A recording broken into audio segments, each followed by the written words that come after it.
नमः शिवाय। जय शिव शंभु। हर हर महादेव। प्रिय श्रोताओं, आप सभी को माघ मास के कृष्ण पक्ष की प्रदोष की हार्दिक शुभकामनाएं।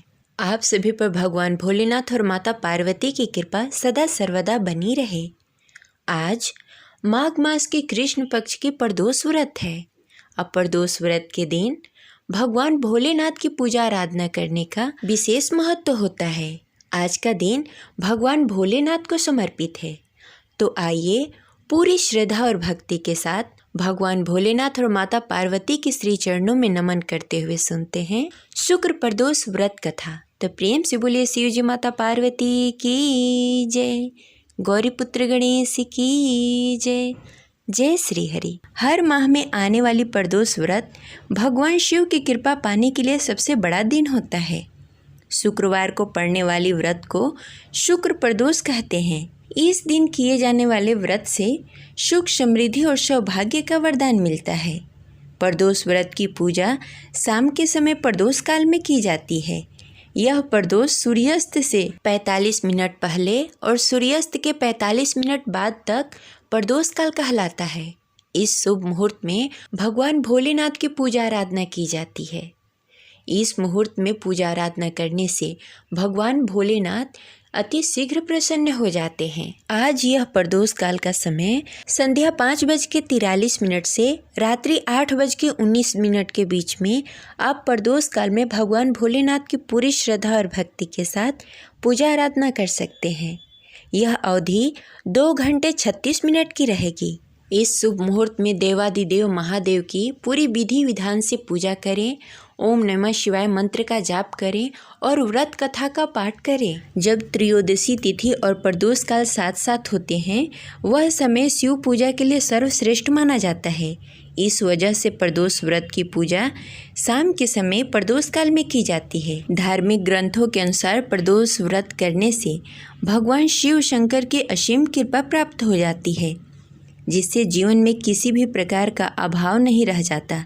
इतना ही नहीं, समस्त आर्थिक संकटों का समाधान करने के लिए प्रदोष व्रत अवश्य करना चाहिए। इस व्रत के प्रभाव से हर तरह के रोग, दुख और बीमारियां खत्म हो जाती हैं। वहीं पुराणों में भगवान शिव को समस्त ग्रहों का अधिपति बताया गया है। इस वजह से शुक्र प्रदोष का व्रत करने से शुक्र ग्रह से संबंधित समस्याओं से भी मुक्ति प्राप्त होती है। देवादिदेव महादेव को ज्ञान और मोक्ष का दाता माना जाता है।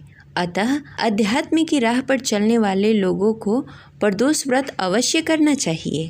प्रदोष व्रत के दिन सुबह सवेरे उठकर स्नान आदि से निवृत्त होकर भगवान शिव को जल अर्पित करना चाहिए। उनके सामने घी का दीपक जलाकर व्रत का संकल्प लेना चाहिए। उसके बाद भगवान शिव की पूजा आराधना करनी चाहिए। फिर संध्या के समय प्रदोष काल में भगवान शिव की विधि विधान से पूजा अर्चना करनी चाहिए।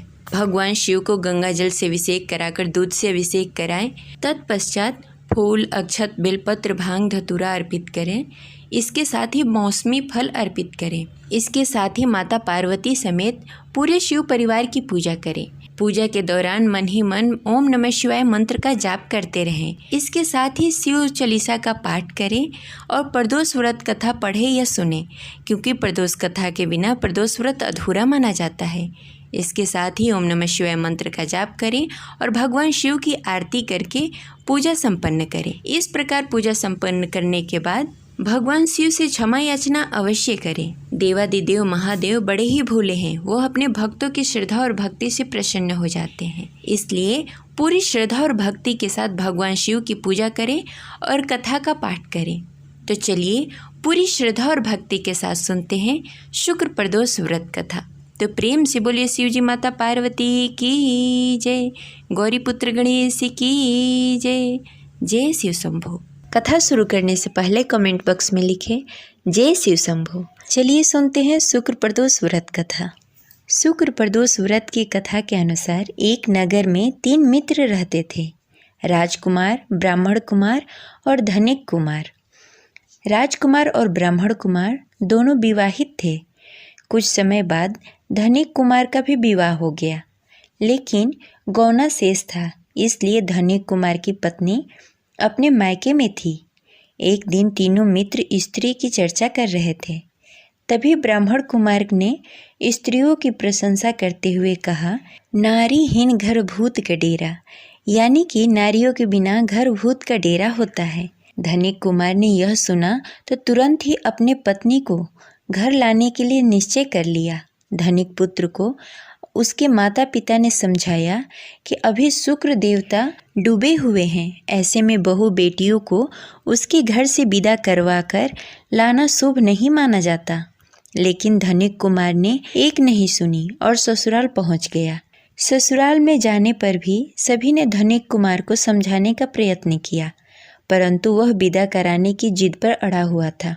धनिक पुत्र के हठ के कारण कन्या के माता पिता को विदाई करनी पड़ी। विदाई कराने के पश्चात पति पत्नी शहर से निकले ही थे कि बैलगाड़ी का पहिया निकल गया और बैल की टांग टूट गई।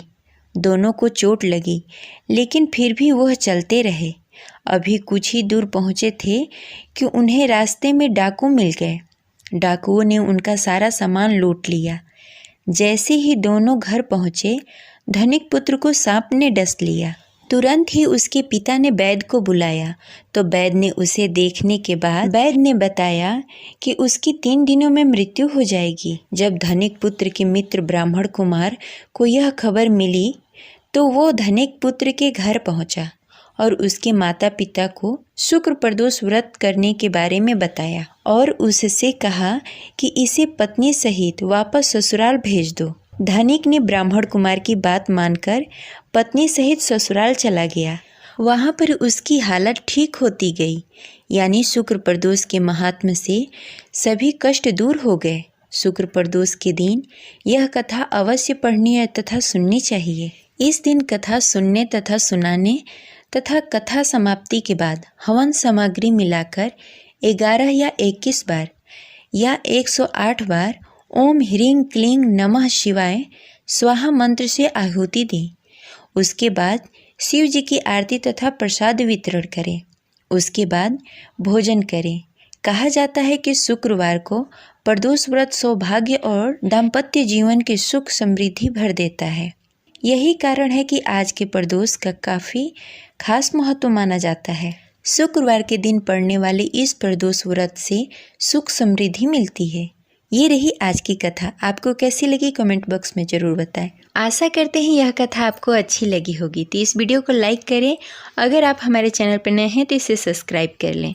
साथ ही बेल आइकन को प्रेस कर लें, जिससे आगे आने वाली वीडियो का नोटिफिकेशन आपको मिलता रहे। मिलते हैं अगले वीडियो में, तब तक के लिए हर हर महादेव। जय शिव शंभो।